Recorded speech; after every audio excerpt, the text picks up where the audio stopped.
Jonathan Miller has travelled the length of Gaza. He began in Rafah, where tunnels are being built again between the border town and Egypt. From there he headed to Al-Najjar, where he was on the former Israeli settlement of Nel Sarim. He later stopped at Juha and Dik before ending his journey at Zaytun. That watchtower is 200 yards away in Egypt.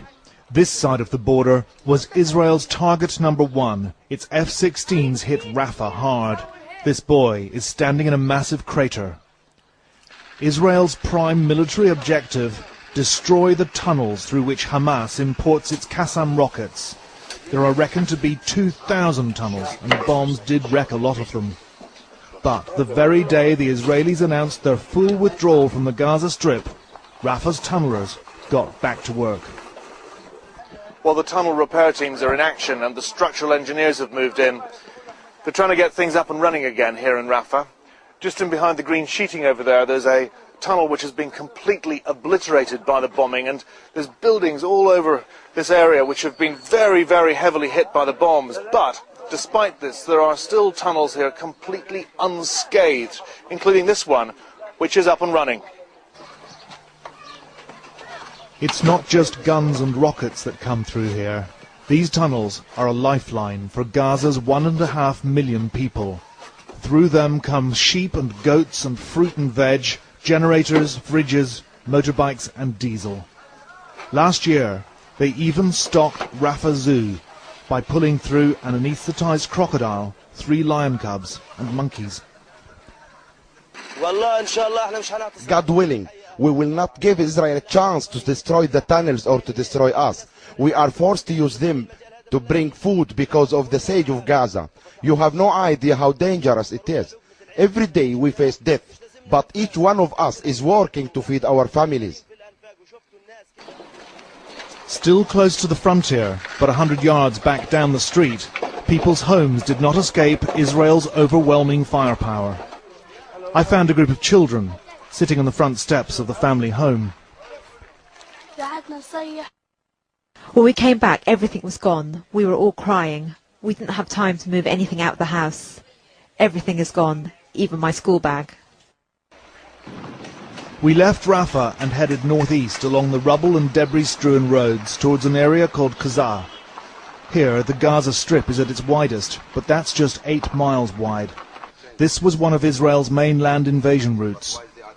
This is about as far east as you can get in the Gaza Strip, and if you look down there just beyond the trees, that is Israel. And in the very far distance you can see some movement of military vehicles, and there's an aircraft over there too. And when the Israelis invaded the Gaza Strip, they came straight in here, and these are the tank tracks. When they arrived here, they got first to a village called Al-Najjar. This is it, and this is what they did. More than 20 people died here, including a woman, locals told me, shot dead while waving a white flag. In total, 85 houses were completely demolished in this area. Jihad Ahmed al-Najjar told me each building housed at least 3 large families. He started listing those now homeless. Ibrahim Salman al-Najjar, Hassan Abdul Aziz al-Najjar. The list went on and on and on. Travelling north again, a roadside Palestinian cemetery, where Israeli tanks had parked up. They'd driven over graves. Some families have had to reinter their dead. By now we were halfway up the 25-mile-long finger of semi-arid land that is the Gaza Strip. It's a jumble of cities, villages and refugee camps, an overcrowded coastal enclave that's little more than a fenced-in Palestinian ghetto. This is the home of the Abu Zahar family in Netzarim. In 2004, the Israeli army came and demolished their home, so they built a new one. And then, at 1 o'clock in the morning, on the 6th of January this year, the Israeli army came and visited them again. Come and have a look inside.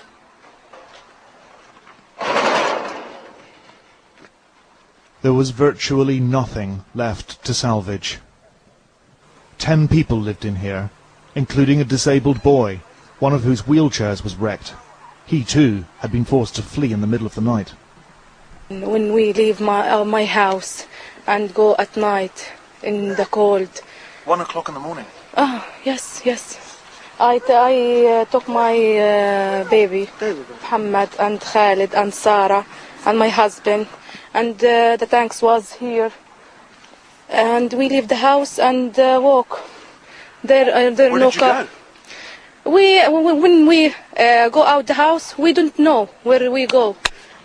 We walk in the dark, and they shot. There was shooting and bombing at night. My kids was crying, and I am crying. Why did they destroy this house? This is my house. Like they have houses, we have houses. Why? And if we don't go out the house, I think they destroy of me and of my children. Tahani told us of a village on a nearby hill and said we should go there. It's called Joharadik, or it was. Until this morning, Israeli tanks parked on a nearby ridge made it impossible to get here. What we found was breathtaking.